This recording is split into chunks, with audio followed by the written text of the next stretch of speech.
Fala aí pessoal, tudo bem com vocês? Seja muito bem-vindo ao meu canal. Hoje eu trouxe mais um vídeo muito curioso para vocês de um caso que aconteceu na Austrália. Então se você não é inscrito, inscreva-se nesse canal, deixe um like nesse vídeo. Se você gostar desse conteúdo, compartilhe com outras pessoas. Vamos pro vídeo. Na noite de 30 de novembro de 1948, um casal estava caminhando pela praia de Somerton, na Austrália, quando eles se depararam com um corpo no chão entre as 7 e as 8 horas da noite.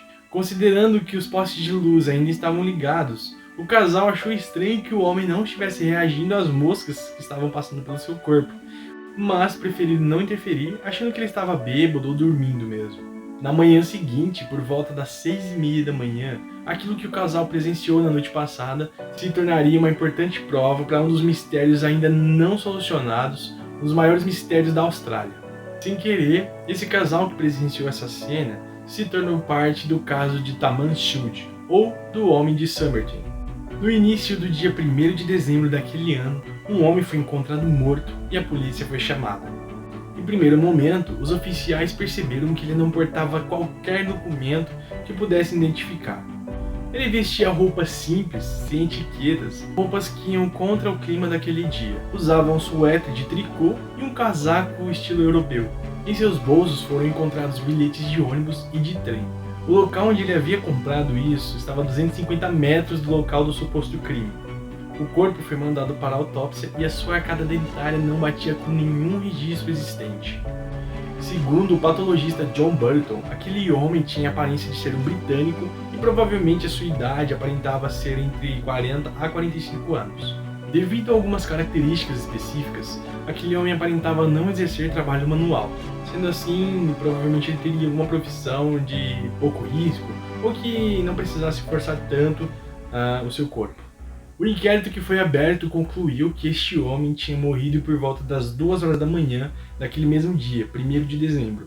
Um patologista chamado Dr. Deere, ele concluiu que a última refeição daquele homem, que ainda ninguém sabia o nome, ou sequer vai saber, tinha sido um pastel, mas não identificou qualquer substância venenosa que pudesse ter sido a causa da sua morte. A identidade daquele homem, no entanto, permaneceu um mistério, já que nenhuma testemunha havia visto seu rosto enquanto ele ainda estava vivo. Assim, o cadáver foi embalsamado em 10 de dezembro daquele mesmo ano. Em 1949, duas pessoas identificaram o corpo como sendo um ex-lenhador de 63 anos, chamado Robert Walsh. No entanto, uma delas voltou atrás quando percebeu que aquele corpo não tinha uma cicatriz específica que o Walsh tinha.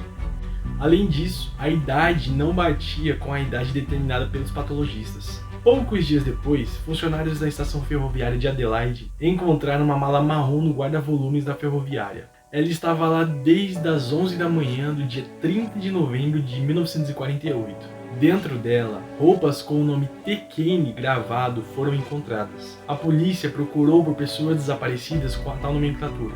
Um homem foi identificado, mas seus familiares não reconheceram quando viram o cadáver de Somerton. No final, apenas um item encontrado naquela mala pôde ser usado como uma prova.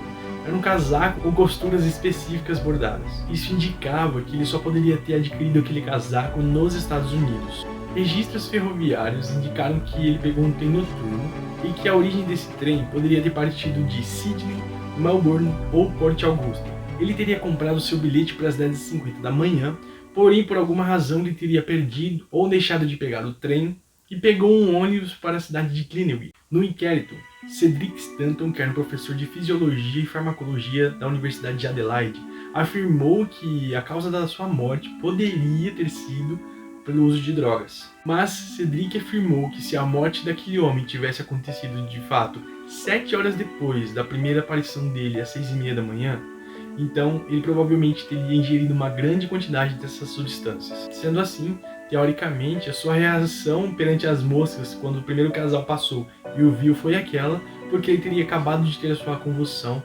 seguido da morte. Na mesma época, um papel impresso com as palavras Taman Shud foi encontrado em um bolso falso na roupa daquele homem que foi encontrado morto.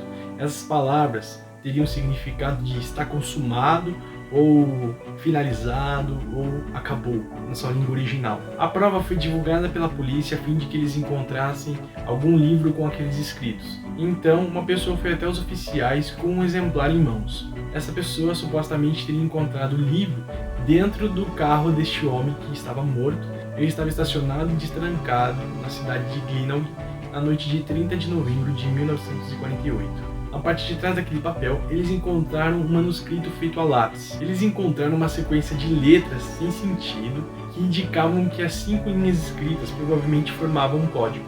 Além disso, um número de telefone estava rabiscado no livro. Através disso, os policiais encontraram uma enfermeira que morava naquela cidade, a 800 metros da onde o corpo foi encontrado. A mulher declarou que de fato ela era dona de uma das cópias do livro, mas que em algum momento da Segunda Guerra Mundial ela tinha presenteado a um tenente do exército. Por muito tempo, a polícia pensou que este homem que era morto era o tenente que essa mulher tinha presenteado na Segunda Guerra Mundial, Alfred Boxall. Porém, os oficiais acabaram descartando essa possibilidade quando eles encontraram Boxall vivo. Ele ainda estava com aquele livro que ele tinha ganhado dessa enfermeira durante a Segunda Guerra Mundial e ele estava intacto, sem qualquer página faltando. Até esse momento, a polícia andava em círculos e não encontrava nada sobre a identidade deste homem.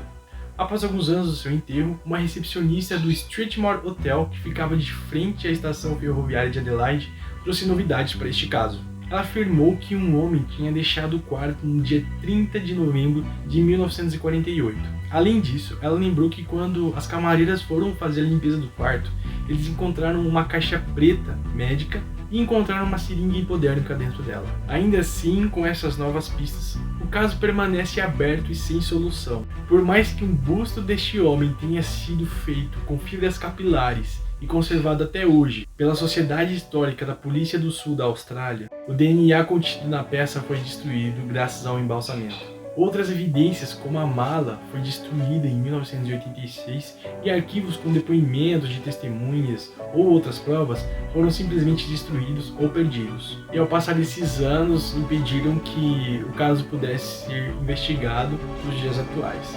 E aí, pessoal, o que vocês acharam desse caso? O que vocês imaginam que pode ter acontecido com este homem? Qual seria a identificação dele? Se você tem mais sugestões de outros casos como este, deixe aqui nos comentários. Além disso, se você gostou desse conteúdo, compartilhe com outras pessoas. E se você ainda não é inscrito, já inscreva-se nesse canal e deixe um like nesse vídeo, tá bom? Na semana que vem tem mais, lembrando que toda terça-feira, às 7 horas da noite, vai ter vídeo no canal. Então, aproveita para compartilhar com outras pessoas.